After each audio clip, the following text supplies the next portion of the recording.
This week, we're looking at one of the strongest emotions known to mankind. It's actually one of the first negative emotions ever recorded in the Bible. It's a mindset that if we don't talk about it, it will eat us up. It will destroy us, our happiness, and then through us, the happiness and lives of those around us. It's an emotion that when we have it, we know we have it because we want to hide it.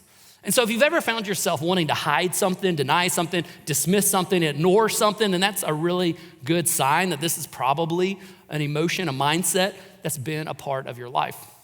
Now for me, I recently got slammed by this emotion, this mindset, and I've never wanted to hide so bad in my life as in this moment. See, a few months ago, I started getting these like weird cracks above my eyelids and behind my ears and under my eyes, and my skin would get all weird and tender and eventually crack, and I finally realized that I had like this weird eczema forming, and I had a friend who's like, you need to go to the doctor, and I was like, I don't want to go to the doctor, and he's like, you need a dermatologist, and I was like, I don't want to go to a dermatologist. Well, finally, I decided I needed a dermatologist, so I got referred to a dermatologist, and I reached out to do an intake appointment. So they told me with new patients that they would do a full assessment to get me started. And I was like, cool. And so I'm expecting like paperwork, family history, blood work, things of that nature. Did you know that when a dermatologist, which is a skin doctor, says they want a full assessment, that means they want a full assessment? And by full assessment, that means they're gonna hand you a gown that might as well be tissue paper with a shoestring and ask you to bend over so they can access all of your assets to see what they're looking at. And the worst part is while I'm getting assessed with a magnifying glass, man, mind you, which that will bust your ego, that poor doc who is desperately trying to eliminate and ease some of my humiliation, he goes, so what do you do for a living? And it was at that moment I had a new fear unlocked, because when you're on this stage, that's a part, you got to expose part of yourself, your journey, your soul. But this exposure is very different than that exposure. And so with a lot of fear and a lot of what we're talking about today, I go, I'm a pastor? To which he way too excitedly goes, where? I go to church. To which I say, it's the church I pray you don't go to. Guys, I have never wanted to hide so bad in my life. I mean, like to cover up everything, literally, physically, emotionally. I was like, put me under cover, let me escape from reality. But here's what I learned that day. And it's true for us physically, but it's also true with this mindset. It's true with us spiritually. The truth I learned that day was you can't hide and heal. You can't hide and heal. To heal, you and I have to come out of hiding. We have to be seen. We have to be known. We have to expose what needs to be healed. But what makes everything in us want to cover up, to hide, to keep that a secret, to never, ever, ever let anyone ever know that is a part of us? What is that? What is that mindset? What is the thing that causes us, begs us to cover up and hide? That's what we're talking about today. And that is the 5-letter word shame. Shame. And what's wild is shame is one of the first emotions recorded in the Bible, and it's wild to think about how it comes about. So let me set the stage. So real quick, the backdrop is God has just created the world. Everything was good, it was perfect.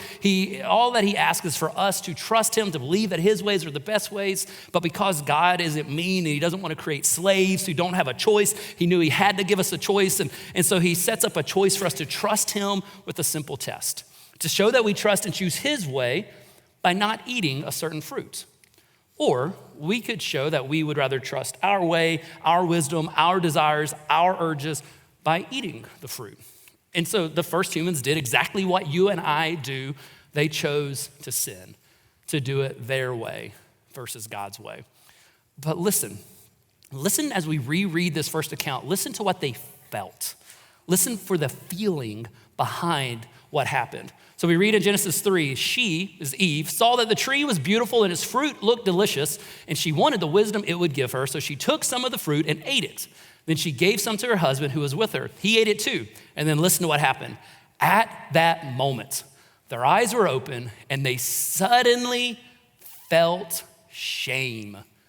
They suddenly felt shame at their nakedness. They sinned, they did wrong, and then they suddenly felt shame. Shame. Isn't that such a heavy word? A heavy emotion, a heavy mindset. But what did they feel shame at? Their nakedness. Now, I gotta be real quick. I'm from Georgia. I don't know if it's naked. Guys ain't got no clothes on. I know that moment from the doctor's office. They wanted to cover up and hide. I get it. They naked, they got no clothes on. They're feeling embarrassed, they're feeling some shame. But what a moment.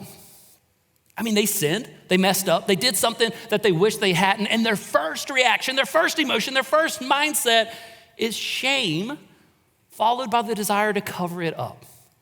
They felt they needed to hide, to not let anyone know or to see who they had become or what they had done, to cover it all up. See, guys, shame loves to be hidden. Shame loves to be hidden, but you can't hide and heal. You can't hide and heal.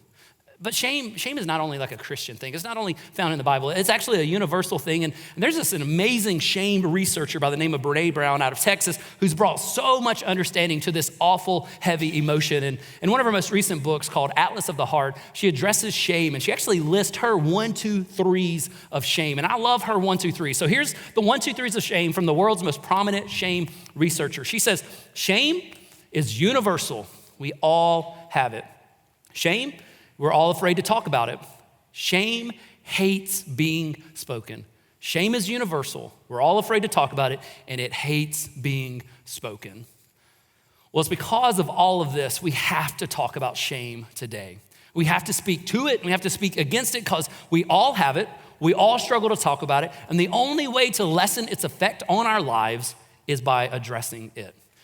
And just to make sure that we're all on the same page, let's get the same working definition of shame. Shame, according to Brene, is the intensely painful feeling or experience or of believing that we are flawed and therefore unworthy of love, belonging, and connection. Another author, he defines shame as shame is an identity built around your lack of ability to accept yourself and to be comfortable in your own skin. It's the fear that you will somehow be revealed and seen for who you are, and then no one will accept you.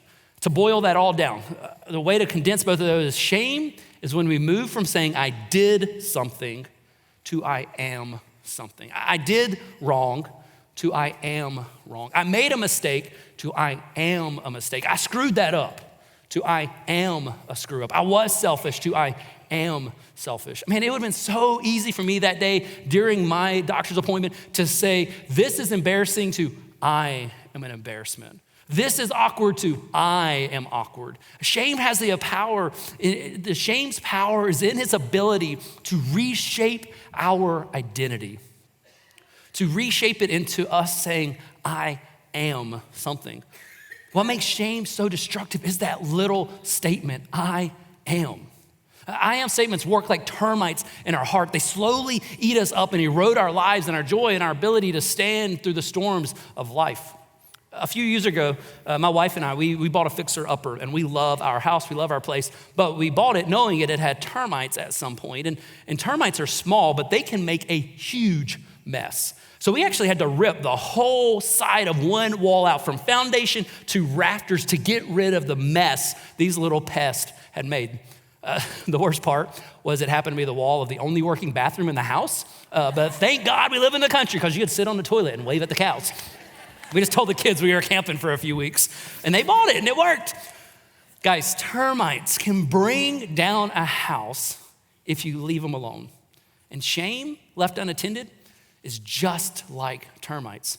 Those little letters of I am can erode your house and tear you down if you're not careful.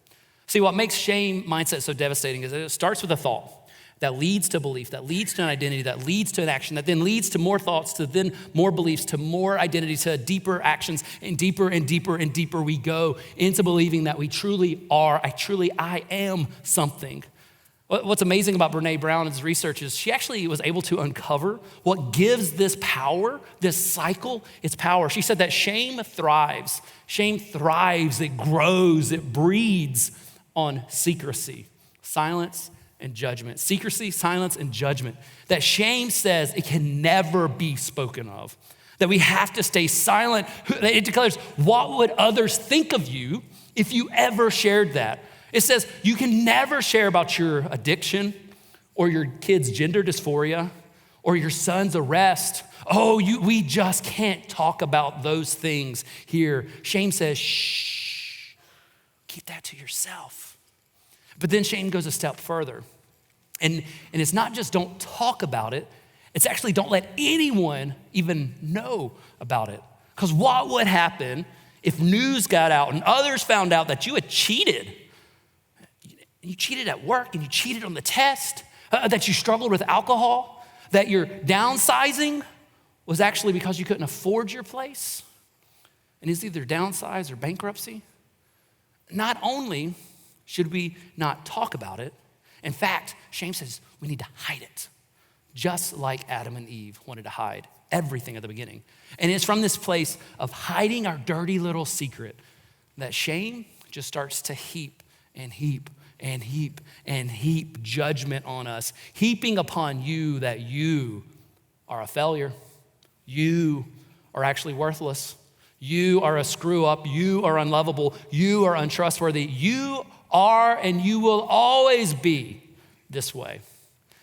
The silent, secret judgment is brutal, and it beats us down until a thought becomes a belief, that becomes an identity, that becomes an action, that becomes another thought, that becomes a belief, becomes a stronger identity, to more actions and more and more and more and deeper and deeper and deeper we go. Pastor Greg Rochelle from Life Church, he actually identified 3 ways that shame becomes actions. And he said if you see these actions in your life, then it's actually a pretty good litmus test that the shame mindset might be a part of your life. He said, first of all, that shame-based thinking, 3 ways that shames get lived out. The first way, as he said, is in perfectionism. He says we try to silence our shame with a perfect performance, with making sure that we look perfect, act perfect, play perfect, parent perfect. Surely perfection silences shame. Truth is, perfectionism only grows shame. The second way that we see shame being lived out is we start to become critical. We start to become critical of ourselves and critical of others. And what's really tragic is oftentimes the most critical people around us are actually dealing with the most shame, because shamed people tend to shame people. Let me say that again. Shamed people tend to shame people.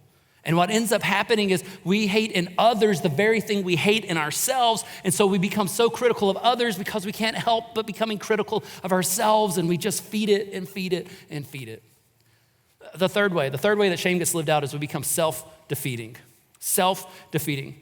We go full Eeyore from Winnie the Pooh on our thoughts, and we do this to protect ourselves. We tell ourselves we're protecting ourselves from disappointment. We prepare for the worst case scenarios, believing that if we just tell ourselves ahead of time that this is gonna be bad, it's gonna be really, really, really bad, and we lower our expectations, then we'll never be disappointed. And at the same time, knowingly or unknowingly, we just self-sabotage all those opportunities and all those relationships because of the shame we're carrying. We tell ourselves that, they're gonna reject you anyway, so we don't even risk the relationship.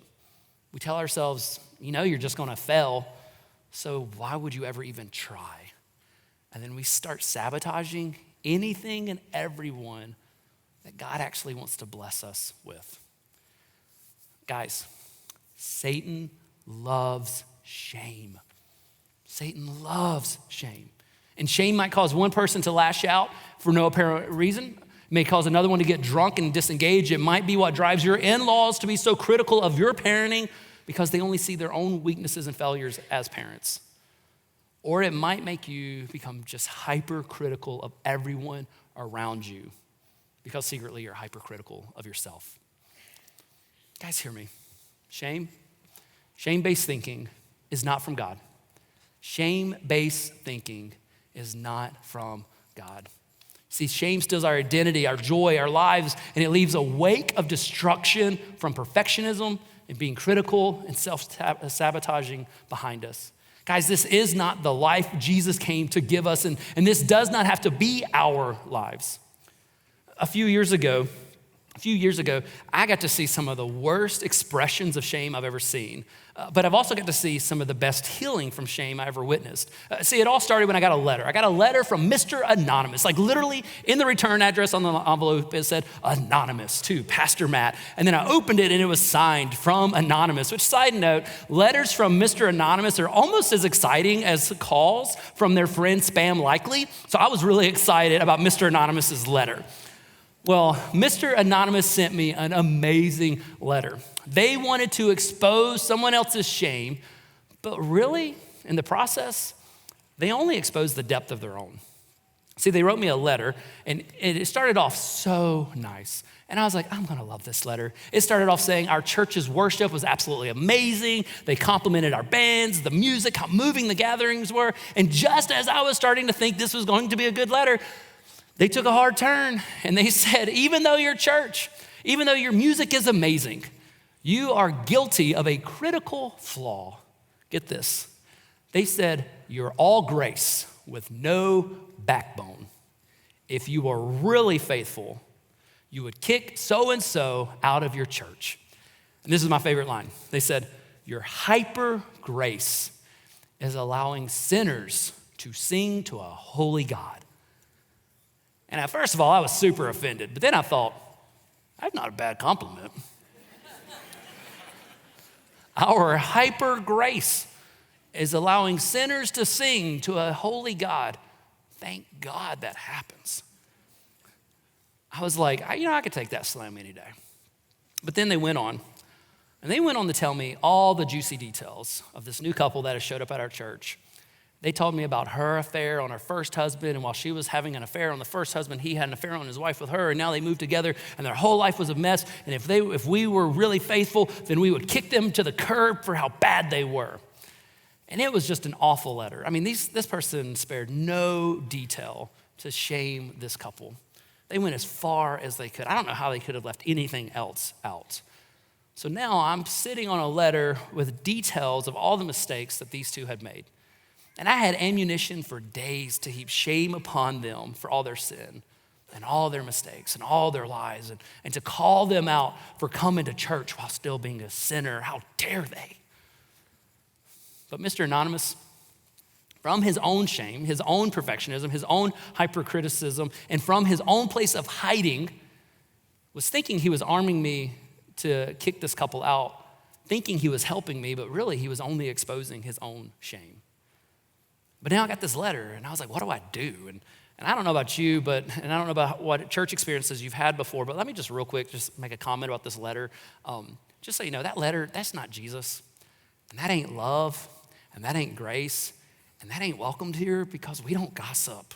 We don't play that game. But that letter was nothing but someone trying to take their own shame and heap it upon someone else. But now I know all these details about this person's past, and I was like, what would Jesus do with this couple? How would Jesus respond in this moment? And it was right around then I got reminded that Jesus actually had a very similar situation. Now, some of the details are different, but he too had someone drugged before him whose life was a mess. For Jesus, it was a lady who was caught in the act of adultery, which means while she was getting it on, she probably didn't have a lot on. So you can only imagine the embarrassment that she has getting drugged before Jesus. And also, you got to imagine how embarrassing this is. But like I learned in high school history or health class that it takes like 2 to tango. So I'm like, where's the dude? And like, did he just totally betray her? Is she now like thrown to the wolves? And so here's this poor girl being drugged in the town, not in her best attire, being publicly shamed and humiliated in front of everyone. And all the leaders are throwing their hands at her saying, Jesus, accuse her. Jesus, tell her how bad she is, how wrong she is, what a disgusting waste of life she is, how much shame she should feel. And this is where Jesus was amazing. This poor girl, yeah, she had done wrong. She had messed up. She was sleeping with someone she had no business sleeping with. She was wrong for what she was doing. But Jesus, He didn't point his finger at her and shame her. He extended his arms to love her. He basically told the crowd, you're right. She's wrong for what she did. The law does say stone her. But before we do that, let the one who never sinned throw the first stone. Let the one who never sinned throw the first stone. Let the one who's not messed up throw the first stone. The one who's spotless to throw first. The one who doesn't have any skeletons in their closet to go first. The one who has nothing they're wishing and hoping to hide to go first. The one who knows they are spotless, you go first. And to this poor woman's amazement, we're told they slipped away one by one, beginning with the oldest until only Jesus was left in the middle of the crowd with the woman. And I love this moment. Jesus so lovingly looks at this woman, overwhelmed with shame, and he simply says, where's your accusers? Didn't even one of them condemn you? She said, no, Lord. And then Jesus said, neither do I. Go and sin no more. Jesus wasn't there to say how bad she was, to heap upon her more shame. He simply said, go and sin no more.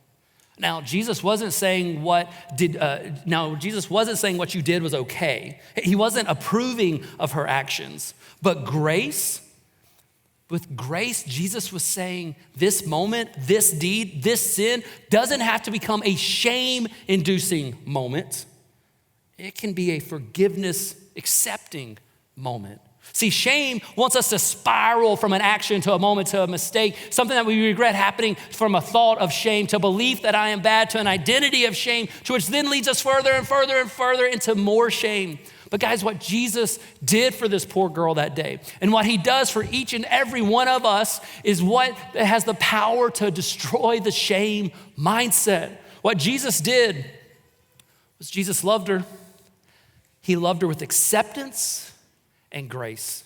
He loved her with acceptance and grace. He wasn't approving of her. He accepted her with love and grace. He accepted her for who she was, where she was, in the state that she was. Shame says, get your life right, then you're acceptable. Jesus says, just come as the mess you are. Come on in for a hug. Jesus says, it's safe to be near me because I'm not shaming you. I'm loving you. And then from that place of acceptance, he offers grace. Grace that thing doesn't have to define you, hold you, but grace can. Acceptance and grace are powerful, and it's from those things that we're able to hear Jesus. We're able to hear from Jesus. There's a better way that we can go and sin no more. Acceptance and grace are not affirmation. They're just the doorway to life change and freedom. Jesus said, go. You don't have to keep living that way. You're not bound to that way. You don't have to keep returning to that way. So after this amazing reminder from Jesus, we knew what we needed to do with that letter. And so we did our best to follow the way of Jesus and to not go on a witch hunt with this couple. We did our best to accept and extend love to this couple, to create a safe place for them to be in process. And eventually the couple felt safe enough to not invite just a person, but to invite Jesus. Jesus, who they had seen working through you, LCBC, through making your love easy to see. They were able to experience Jesus' love and grace. And seeing that it was safe to be in process here, that created a soil for them to invite Jesus into their lives, into their story. And Jesus stepped in a life-changing way. See, we don't have to shame them. We just invited them to experience the same acceptance and grace that each of us needs.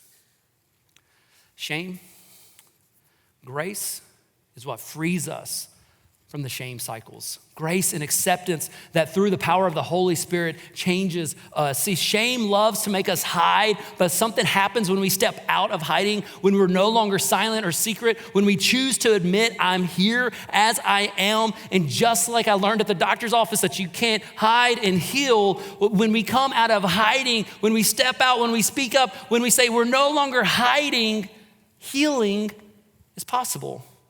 The Bible has this really fun word for what this speaking up, this admitting, this coming clean is.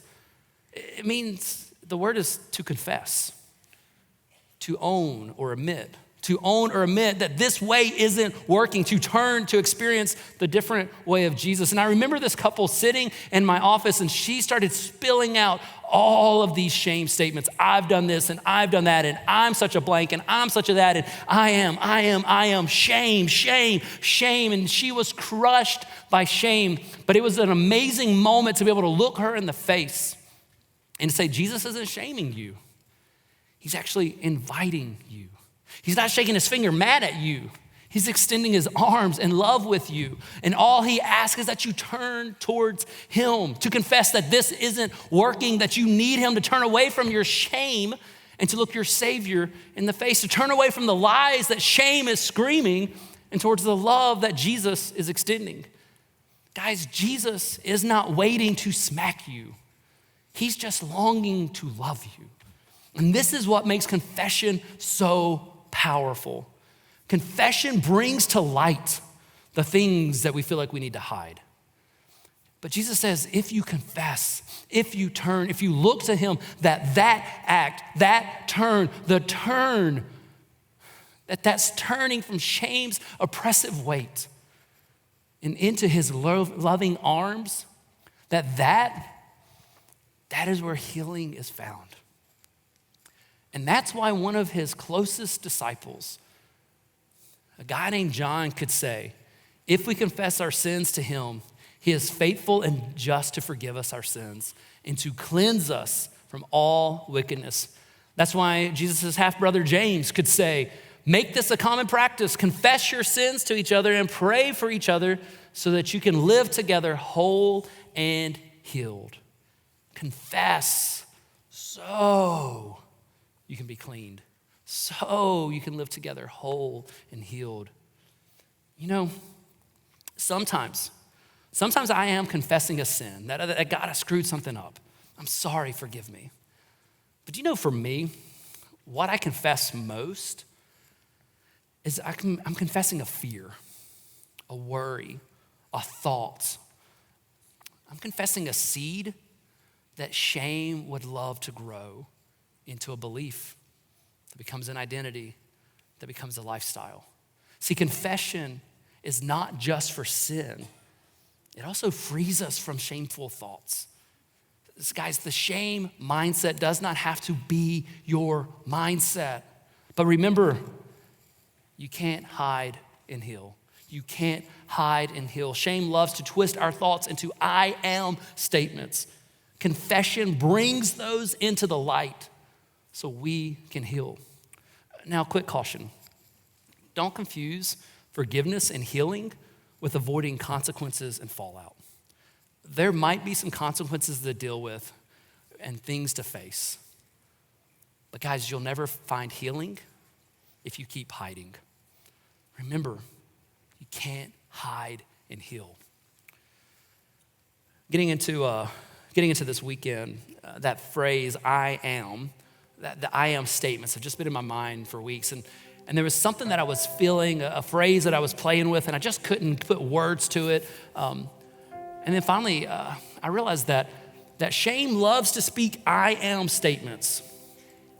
But for anyone who knows their Old Testament, can you think about when God first introduced himself, the name that he used to introduce himself? The first time God ever introduced himself, that it's recorded, he introduced himself by the name, I am who I am. So think about this. We can't hide and heal because when I'm hiding, I can't hear what the great I am is saying I am. When I'm hiding, I can't hear what the great I am is saying I am. One more time, because I know there's a ton of us who need to get this. When I'm hiding, I can't hear what the great I am is saying I am, because shame loves to lie with I am statements, but only the great I am gets to tell me who I am. And I can't hear who the great I am is saying I am if I keep letting shame lie about who I am, because shame loves to declare that I am dumb and I am stupid and I am weak and I am worthless and I'm not enough and I'm unlovable and I'm unwanted and I am embarrassing, I am a failure and I am forgettable and I am a screw up and I'm not worth the time or attention or effort, that I am trash. But the great I am is declaring that I am created for a purpose, that I am chosen, I am forgiven, I am loved beyond measure, I am made new, I am not condemned, I'm given a new heart, I am trusted, I'm empowered, I'm equipped, I am gifted, I am part of a family.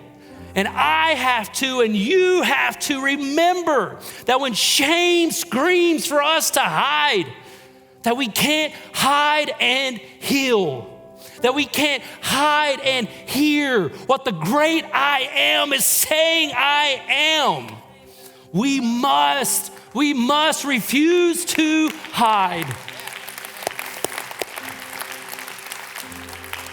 And we must refuse to be a church that doesn't allow people to hide. We must be a place that says it's safe, it is safe, it is safe. Because we need to be a place that people can't hide. Because we need to step out of hiding and we need to choose to confess, because we've experienced such overwhelming acceptance and grace.